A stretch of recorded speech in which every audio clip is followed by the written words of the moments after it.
Bonjour, aujourd'hui je vais vous présenter API, de ce que c'est et sur ses protocoles. Vous avez sûrement déjà entendu parler du terme API.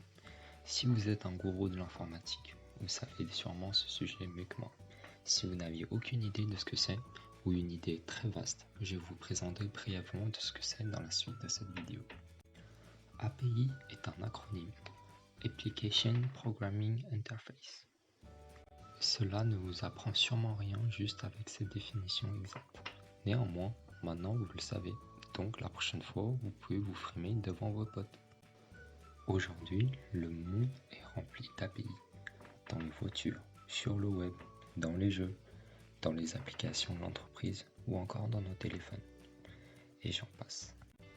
En fait, de manière générale, on parle d'API à partir du moment où une entité informatique cherche à agir avec ou sur un système tiers. Prenons un exemple concret avec l'API de Google Maps. Cette vidéo n'est pas sponsorisée par Google, néanmoins si par hasard un employé de Google regarde cette vidéo, je cherche un stage à temps partiel à partir du 1er octobre 2020. Supposons que vous êtes un développeur et que votre employé vous demande d'intégrer une carte sur le site web de l'entreprise. Vous vous demandez comment faire, car cela s'avère compliqué de faire une carte interactive en très peu de temps. C'est là que intervient l'API de Google Maps. Elle fournit une liste d'opérations permettant de le manipuler et de l'intégrer sur votre site web. L'avantage de faire ça, c'est que vous n'avez pas besoin de savoir comment créer une carte, mais juste de savoir comment l'implémenter. Cela vous permet de gagner beaucoup de temps. Prenons un autre exemple. Vous avez sûrement déjà vu ce genre de logo sur le web. Sinon, pas d'inquiétude.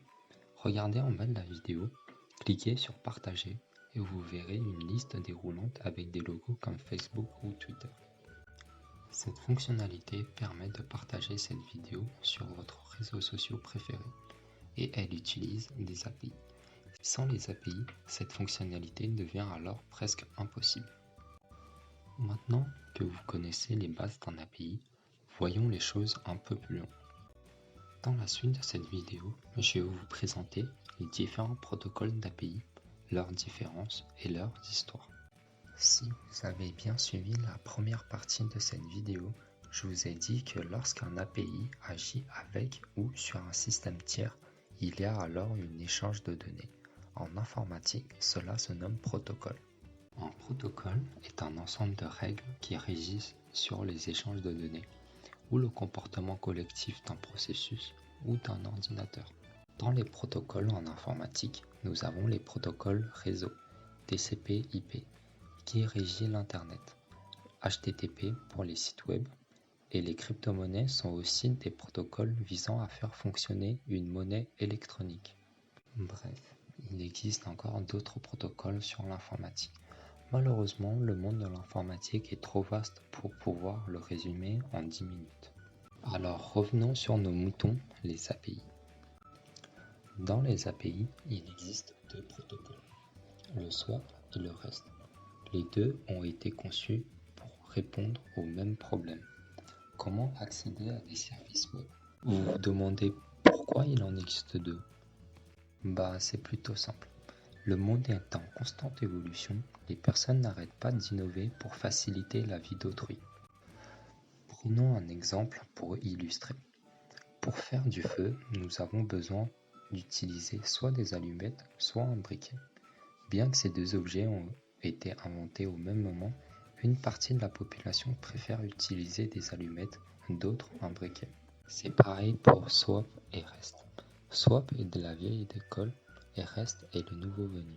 Malgré que swap est le plus ancien, à l'heure actuelle, rest est le plus utilisé. Sur le marché actuellement, avec 70% pour rest et 30% pour swap. Même si sur le marché actuel, plus de personnes ont tendance à choisir REST, ce n'est pas pour autant que vous devez le faire aussi, car en tant qu'informaticien, il est difficile de choisir quel protocole d'accès utiliser. Ce n'est pas une tâche facile. Parlons d'abord du protocole SWAP. SWAP est un acronyme, Simple Object Access Protocol. C'est un protocole d'accès aux services web basé sur des normes. Il existe depuis un certain temps et bénéficie de tous les avantages à l'utilisation sur le long terme. Initialement développé par Microsoft, malheureusement SOAP n'est vraiment pas aussi simple que son acronyme le fait croire. REST est aussi un acronyme, Representational State Transfer. Défini par Roy Fielding en 2000, il vise à résoudre les problèmes rencontrés avec SOAP et fournit une méthode vraiment simple d'accès à des services web. Cependant, SOAP est parfois plus facile à utiliser. REST peut causer parfois quant à lui ses propres problèmes. Malheureusement, les deux techniques ont des problèmes à prendre en compte au moment de décider quel protocole choisir. Toutefois, SOAP et REST reposent sur des règles bien établies que tout le monde a accepté de respecter dans l'intérêt de l'échange de l'information. Voyons maintenant les avantages du SOAP par rapport au REST. Il n'a pas de dépendance par rapport à la langue. Quand je parle de langue, je parle bien sûr des langages informatiques. Il n'a pas non plus de dépendance à la plateforme et au transfert. Il fonctionne bien dans les environnements distribués. Il est standardisé. Il fournit une extensibilité de précompilation significative sous la forme de normes WS standard. Il intègre la gestion d'erreurs et il peut être automatisé lorsqu'il est utilisé avec des produits utilisant certains langages de programmation. Voyons maintenant les avantages du REST par rapport au SOAP. REST n'a pas besoin d'outils coûteux pour interagir avec le service web. Il a une courbe d'apprentissage plus petite pour les développeurs. Il est efficace. SOAP, quant à lui, utilise les formats XML pour tous les messages. REST peut utiliser des formats de messages plus petits. REST est rapide, pas de traitement étendu requis, et il est assez proche d'autres technologies web dans sa philosophie de conception. Avant de passer des heures à choisir entre SOAP et REST, il faut prendre en compte que certains services web supportent l'un ou l'autre. Si vous envisagez de créer votre propre service web, le choix du protocole peut être plus évident. Extrêmement peu de services web, comme Amazon, prennent en charge les deux. L'objectif de votre décision est souvent centré sur lequel service web répond le mieux à vos besoins, plutôt que le protocole à utiliser. Certaines personnes estiment que l'un des protocoles est meilleur que l'autre. Cette affirmation reste incohérente. En effet, chaque protocole présente certains avantages et des inconvénients tout aussi contraignants.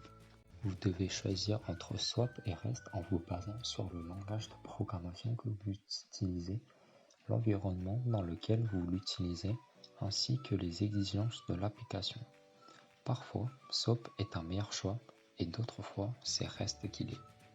Afin d'éviter d'avoir des difficultés, vous aurez vraiment besoin de souligner les avantages et les inconvénients d'une solution en particulier dans votre situation.